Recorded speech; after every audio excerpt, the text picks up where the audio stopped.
भाइयों दोस्तों नमस्कार। कैसे हैं आप लोग? क्या हाल है आप लोगों का? आज एक बार फिर से आप लोगों के बीच में बहुत ही प्यारा सॉन्ग जो राग अहिर भैरव से है, हमको बहुत पसंद आता है। आज कोशिश करेंगे इसको हम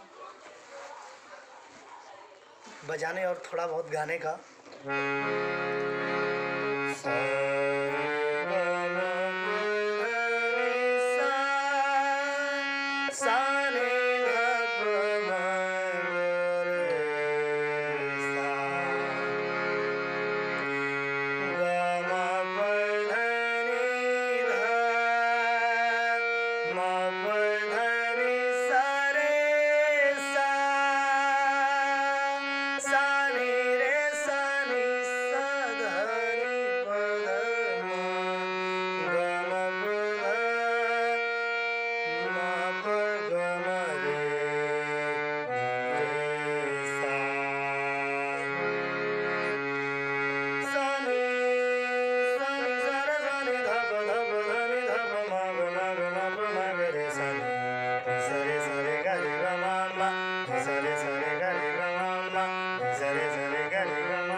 चौक